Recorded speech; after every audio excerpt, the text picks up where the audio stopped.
جوا لسه بركي اكل له خبطه ثانيه عرفتي وكل شيء عرفت لانه ما بروح. اللهم اجعله خير.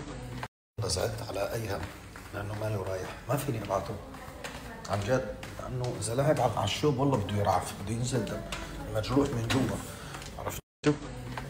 شوفي ما في خير ان شاء الله. اللهم اجعله خير.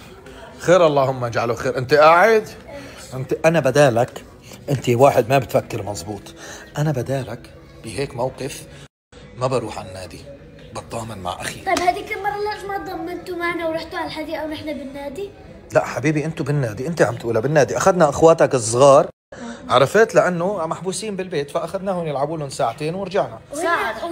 ساعة كمان. ايه انت رايح 5 ساعات بالنادي الفوتبول والسباحة والكاراتيه وكل شيء. لا ما عم يلعب داخل على غرفته زعلان ما عم يلعب ما فيني ابعته بده ينزل دم من انفه بده يرتاح ليلحم جوا لسه بركي اكل له خبطة ثانية على المناخ وعلى الجو وعلى الشوب بده ينضرب مخه. يفتي الكرة بوشك قبل ما يتسجل هذا بس ما يسجلوا عليه جول صدى بانفه من خاره. ايه ومين ببتلي وبلكي صار له شيء. ما بعرف. قل له طابه ما بتحسن تصدى لا تصدى. حس واحد بيلعب نهائي دوري ابطال اوروبا. ايه لا يلعبوا بينتبهوا على بعض.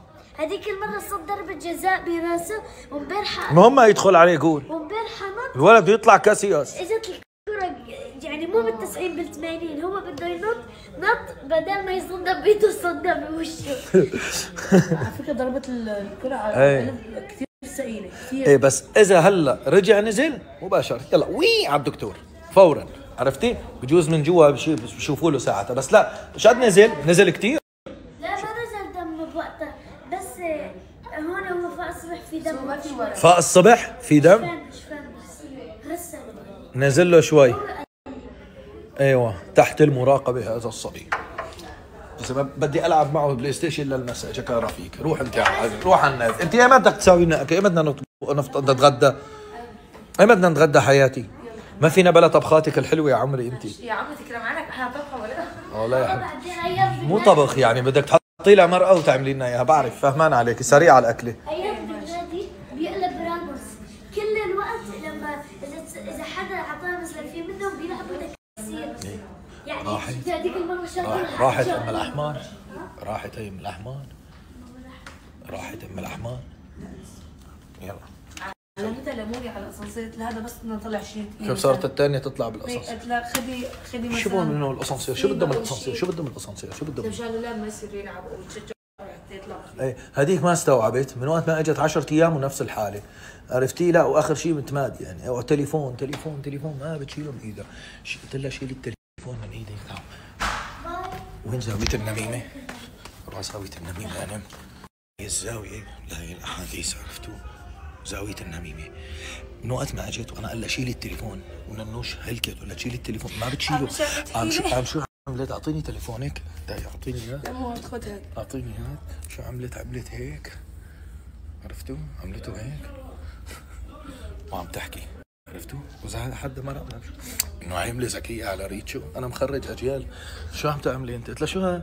قلت لها ما قال لك شيء التليفون. طب الولد بلكي عمل شيء ما انت بس مع الاولاد ما عم اقول لك شيء. يا بنت الحلال ما باولاد حمى مو طبيعيه 10 ايام. قلت لها هلا اليوم كمان اجى احمد خبرني هيك شغله وي لازم تروح ما بدها كبيره ما انا يعني مخها ما بقى بستوعب شغل او تستوعب اولاد عرفتي شو. فخلص لا انا حسيتها ما بدها الشغل هيك يعني ما عندها ما عندها هذا الحماس للشغل او مثلا قاعده بس حرام جديد والله هي غير شكل انا مركنه فرجي على كم شغله بتوجيع الطبيعي. ايه ننوش بترتبها لو مثلا حتجي حدا تساعدك حتوجه الشغلات اللي هي بتحبها. فهي مشان هيك بدها تروح خليها تروح خلص. الله معك وين راح من هون الباب؟ يلا جيبه يلا. الله معك رونالدو العرب. الله معك مع السلامه. دخل 15 جول مو تجيني رايح من خارك كمان مثل اخوك كمان تلعب حراسه.